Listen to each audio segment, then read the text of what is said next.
Hello guys, welcome to our blog story of my life. আর আজকে আমরা চলে এসেছি জঙ্গল সাফারিতে। এই জঙ্গল সাফারিটা অন্যান্য জঙ্গল সাফারির থেকে অনেকটা আলাদা। তার কারণ হচ্ছে এই জঙ্গল সাফারিটা মানি স্কোয়ারে রয়েছে। আমি ঢুকে দেখা পেলাম একটা কুমিরের।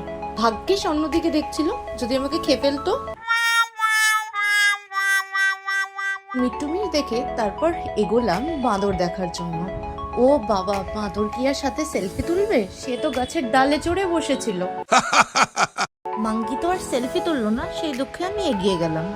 একটু এগোতেই দেখা পেলাম চিতাবাঘ আর সিংহের। কিন্তু সিংহ, এ তো পুরো ফ্যামিলি বস।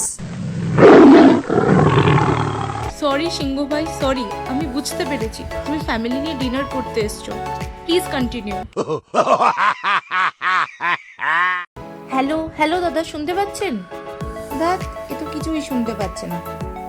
একটু এগিয়ে এক্সপ্লোর করলাম একটা সুন্দর অ্যাকোয়ারিয়াম, যেখানে বিভিন্ন ধরনের মাছ রয়েছে। জেব্রা ভাই কি সুন্দর নিশ্চিন্তে বসে আছে, পিছনে না দেখে।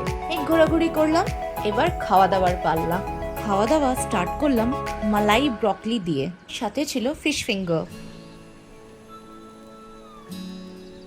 ইরে, সিংহটা বোধহয় আমার ফিশ ফিঙ্গারটা কাটতে আসছে।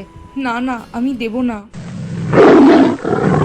অ্যাট লাস্ট সিংহ ভাইয়ের থেকে পিছা ছাড়িয়ে নিজের মেন কোর্সটা আমরা পেয়ে গেলাম। মেন কোর্সে ছিল ভেজ বিরিয়ানি, বাটার নান আর ফিশের একটা প্রিপারেশন যার নামটা আমার এই মুহূর্তে মনে পড়ছে না, আর স্যালাড। ওভারঅল এক্সপিরিয়েন্সটা খুব ভালো ছিল, অ্যাম্বিয়েন্সটাও খুব ভালো, আর খাবারও খুব ভালো ছিল। আর আপনারা তো দেখলেন সিংহ ভাইয়ের সাথে আমার ফ্রেন্ডশিপটাও কি স্ট্রং হয়ে গেল। আজকে এই সাফারিতে এসে খুব ভালো লেগেছে। আজকের মতন আমাদের এই ব্লগটা এই পর্যন্তই।